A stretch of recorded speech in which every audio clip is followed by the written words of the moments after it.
The record company, Clive Davis, we held them hostage like guns, the whole shebang. So, of course, Lisa was the ringleader. So we went up there and held everybody hostage, and Puffy was the one that snitched us out. Yo, B, yo, your girl's up here mad bugging, yo. And I was like, oh, Puff, why you gonna snitch us out, dog? But he called it, yeah, because we kicked him out of the meeting. Well, wait a minute. Puffy, mind your damn business. They gave us $50,000 a piece. I was like, what the hell? Trust me, you can sell 10 million albums and be broke if you have greedy people behind you. We wanted to know who the hell had our check. LA said Clive did, so that's where we went. Of course, Lisa was the ringleader. Like, we need to go get our money. I need to know where my MFN money's at. We're in a group called TLC. Right. And her name is Lisa Left Eye Lopez. Wow.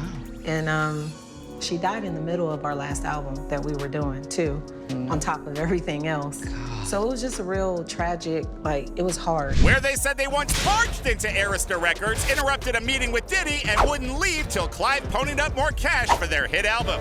They never did. That's not a true story. What they said it's true. In April 2002, she was traveling with her backup singers when suddenly she lost control of the SUV she was driving. It was all caught on videotape. Well, hello there. It's officially tea time. But unfortunately, this is a sad brew of tea. It seems like the former No Scrub singer T-Boz had some things to say about her dear colleague Lisa Left Eye Lopez's death and Clive Davis's alleged involvement. As we all know, Lisa Left Eye Lopez is no longer with us, and she died in an accidental car crash in the Honduras in 2002. But the real question is, was it really an accident, or was it another music industry sacrifice? Now, we all know how some other singers' deaths ended, like Aaliyah, who died in a plane crash, and the brutal death of NBA player Kobe Bryant and his daughter. But do we know how all of this is connected? Well, we're about to find out. And his last name was Lopez. Ain't that something? This was later confirmed by Lisa's brother, Ronald Lopez, who said, "I think Lisa felt like death was coming, and maybe it got this boy by accident instead of her." Let's see what exactly happened. Lisa's close friends and her manager say that they felt some type of energy that death would come to her. That's the same sentence that Aaliyah used when she was mentioning death in 2002. Lisa Left Eye Lopez, the TLC member, was on top of fame and life, so everybody was shocked when this accident occurred. The bizarre part of her death was definitely this one. Days before her death, she accidentally hit a young boy while riding as passenger in the SUV, and the boy passed away. His last name was also Lopez, so Lisa started to think that she should have died instead of him. In this rare home footage, she says that the ghost of the boy starts to haunt her. These are the shoes that belong to him, and his last name is Lopez. Weird, right? Her brother later confirmed that, and Lisa paid for all the expenses for the boy's funeral. But we didn't pull a gun out on Clive, actually. Right. Basically, $75 million was generated on that album. We didn't really get any, so we wanted to know where the money was at, rather. And LA said it was at Arista, so that's where we went. TLC and Company, yeah. So how was the gun involved in the story? Somebody may have had one outside somewhere, but nobody pulled it out. But also, T-Boz was very concerned about how all this went down, so she started to talk about her close relationship with the singer and music industry moguls. It appears that Left Eye struggled with relationships, and that's where the name Clive Davis, the famous Arista Records founder, comes into play. In the interview with Vlad TV, T-Boz says that nobody pulled guns out on him, but definitely there were some issues regarding the famous producer. TLC held him as hostage in one particular situation. He allegedly gave them some BS contract after, and that's how the hustle of the defending their name started. Okay, so Clive is like, girls, what's going on? And so we're like, we need to talk to you, because we're broke, we don't have no money, and LA is talking about you, and like, we just going on and on and on. There is this famous story about the same meeting that they all had together. The girls went to Clive Davis's office to solve things, but Diddy was also there. Clive said something like, "You got to go now. TLC have a meeting with me." They all started laughing at Diddy, and Diddy was confused. It seemed they had a good relationship with Clive at the moment, and they actually went to him for help because they were broke. Well, they were broke because the label didn't pay them what they were deserved, as it usually happens when you're in the music game. He was like, because the officer was like, is everything okay? Everything okay? And he was like, he looked at us, and that's when we gave him that look, and he was like, girls, why do we need all the security? And come on, girls. And we're like, okay, then we turned into some sweet little things in front of the cops. And that was pretty much it, you know, like LA was called, Puffy called LA. But this situation was crazy, with all of TLC standing in the room. Police also reportedly came to that meeting and it was just a whole mess. TLC members, T-Boz, and Chili started to defend themselves, saying, "If you arrest us, we are gonna F you up." And from there, a group established a name for themselves again. Wouldn't leave till Clive ponied up more cash for their hit album. They never did. That's not a true story. What they said it's true. Sounds like this case could use a little TLC. Now, according to TMZ, the girls held Clive hostage, but of course denied it, saying they're lying, that meeting never happened. Strange, because both Diddy and TLC members explained the situation in a very similar way. They also said that Diddy snitched on them that time. We wonder if the tragic accident of Lisa Left Eye Lopez helped to establish them to be the baddest girl group of all time. There is no scientific evidence to back up any of his claims. But Dr. Hunter says Lisa believed in him enough to make several trips to his compound. Clearly, Lisa felt she was benefiting from her many visits, but I need to find out what made Lisa visit in the first place. But the thing is, Lisa's death had all these connections. We know that Lisa was in the spiritual world, but before her death, she went to the Honduras for a spiritual practice. The practice was held by a controversial Dr. Sebi. Now, some folks were suspicious of his pseudo-scientific beliefs, and he claimed he could cure all diseases with herbs, and he was saying that HIV didn't cause AIDS. He was also running the clinic that Lisa went to just before the days she died. Dr. Sebi later moved his practice to New York and LA, where he worked with many celebrity clients, including Michael Jackson. Later, he was arrested in New York City because he was practicing work without a license. He managed to go clean after this, but later they found proof against him in the Honduras, where he was allegedly accused of money laundering. Now, you want to fast right now? Somebody said you're fasting. Yes, I am. How long is the fast going to last? 40 days. And how does it feel? It feels wonderful. Do you have any food at all, any substance? Yeah, well, no, I drink juice, water, drink sea moss. Sea moss? Sea moss. And what does that do for you? Sea moss, well, see, the body is comprised of 102 minerals, and sea moss has 99 of them. No kidding. So it's So you're feeling good? Yeah. Would you recommend this to a guy like Tyrese? I would recommend it for everyone. I need it.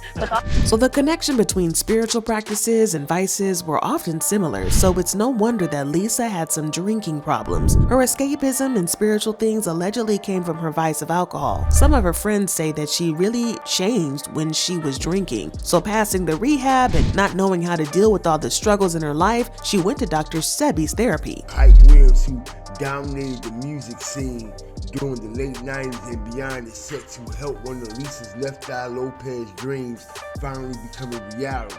He wants to release a book using photographs he shot with her in Honduras back in 2001. But there is definitely a connection between Lisa Left Eye Lopez and Aaliyah's death, and there are a few things coming out. As we know, Hype Williams was close to Aaliyah, and some of the sources say that he may have been responsible for Aaliyah not taking Lenny Kravitz's plane. Instead, reports say that Hype Williams influenced Aaliyah to get on a plane that later crashed. Hype Williams became friends with the TLC group, and a lot of fans say that it's not a coincidence that Hype Williams was seen with Left Eye in Honduras before her death as well, especially because he wanted to release some photos of him and Lisa from that trip for the photo book about her. We also know that Hype Williams was good with Diddy at the time, so maybe all of this is somehow connected. I don't know if this has any significance, but I was born on an odd day, the 27th, and he was born on the 16th. He was the 7th and 9th day, and we were odd. It's very odd together. I got a chance to go to his house a few months before he passed on, and it was weird. It was a very weird experience because everything that was in my cabinets was in his cabinet. During the investigation, these names popped up all the time. We also know about the rivalry between Tupac and Diddy. Well, little did we know that Lisa was very good friends with Tupac. In the interview for Kind Master, you could definitely see her love for Tupac, but also her deep belief in symbols and occultism. And as y'all know, Diddy was accused of being involved in Tupac's shooting. Crips gang member Keefe D, $1 million to kill Tupac and Suge Knight, who was recently arrested. For counts, the day you put out a hits, the day Diddy admits that he put the hit out, they got pop kill, And these are Eminem's lines from the Kill Shot track. Joe Budden recounted how Puffy reacted to it. Puff said it's in his hands, and he said I can say it. And that's the end of that.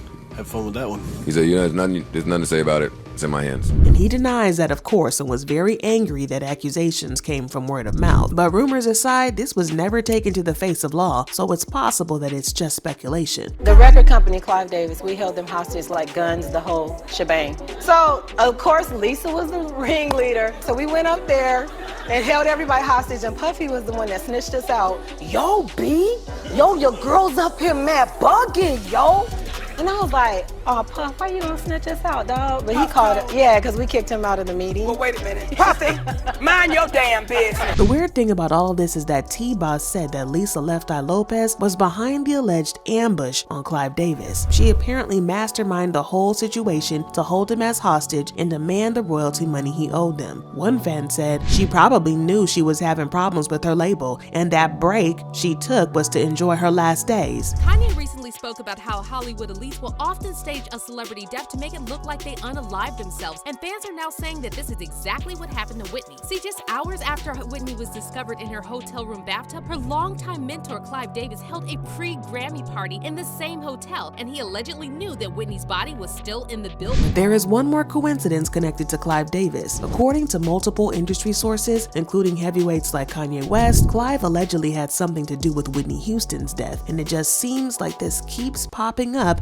every time a music artist dies under suspicious circumstances, so you really can't blame folks for wondering if this was the exact case with Lisa Left Eye Lopez as well. Him and Lisa began a tumultuous on-again, off-again relationship full of infidelity and domestic disputes. One time when I got home, I went upstairs and the bed is all made and his car is in the driveway. I'm like, what's going on? Where is he at? I went upstairs and he was in the room, in the guest room, butt naked. And I just searched the room. I opened the closet door. There's a girl standing in a pink jacket with stockings on. And I was in total shock. I just couldn't believe it.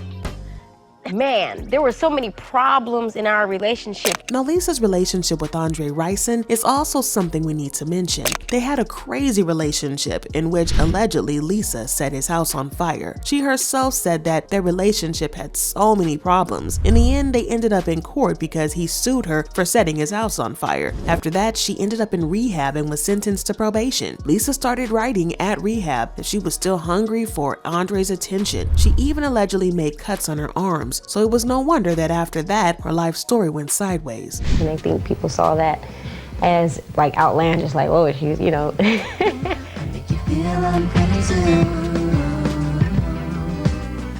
It's not frustrating at all for me to get the type of attention that I get when the house situation happened, when the media wrote certain things about me. Lisa and Andre never patched things up after the incident, and sadly Lisa died 1 year later. So it's really a sad story because she was so young and talented, and it seems like she was looking for help in all the wrong places. The band's eccentric style and socially conscious lyrics made them superstars and spokeswomen for a generation. In my opinion, Lisa's role in TLC was the creative force. Lisa's rapping made her the undisputed queen of 90s hip-hop. According to Chili and T-Boz, Lisa's role in TLC was one to watch out for. The creative force that left everyone in awe wherever she went. She had an incredible passion for music and dancing, and she was a leader for their friends, and her sister said everyone knew she was going to be a star. Her charismatic appearance and unique spirit brought her to the top of celebrity status in the 90s. But I need to know what you guys feel about this, and Lisa's tragic life story and her mysterious death. Do you think it was just an accident or one of those rumored industry sacrifices? Hers and Aaliyah's death will never sit right with me if I'm being honest, and it seems like there is way more to the story of how they both passed. But what's your thoughts on this? Do you think that industry sacrifices are real, or it's just another topic for conspiracy theorists? Drop your thoughts and comments below, and then check out this next video.